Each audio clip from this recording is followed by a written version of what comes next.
It took more than a year for court proceedings to start up again after the pandemic shut everything down in 2020. And when things did start to return to normal, prosecutors and defense attorneys alike realized quickly they had a massive backlog on their hands. Fox 8's Madison Forsey has more this evening on the challenges they face 4 years later.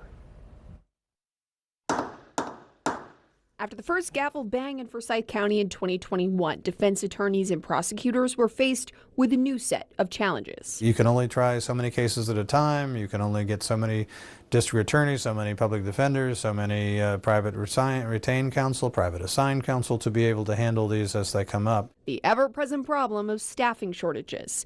They were also missing people like court reporters and bailiffs with a growing caseload. Before the pandemic, a General Assembly Commission study determined the Forsyth County Public Defender's Office alone needed 13 more attorneys.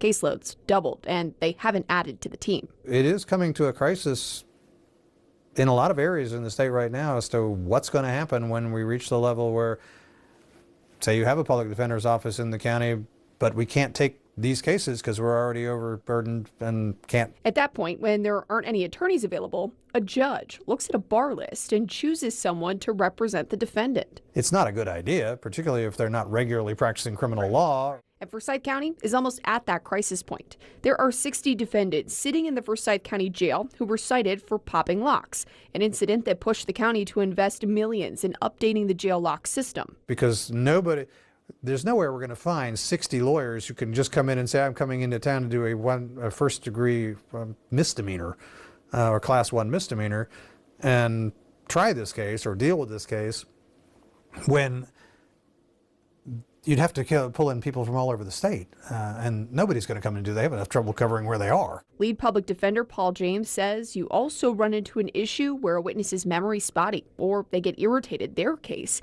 isn't getting handled fast enough. If the delay is too long, you do start worrying about the accuracy of the outcomes when people plead guilty to something they didn't really completely do, or maybe didn't do at all. Do we think this backlog infringes at all on that right to a fair and speedy trial?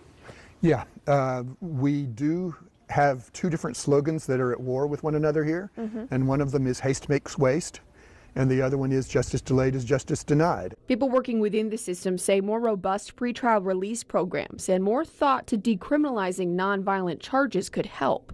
But the real power rests in Raleigh, according to James. The only way you would catch up is to increase the resources that are available to the system, and the legislature is not interested in doing that. And for now, the detention officers are the ones waiting for the next wave. We're heading in the right direction. Madison Forsey. We didn't get here right away. We're not going to get out of it right away. Fox 8 News. So have you seen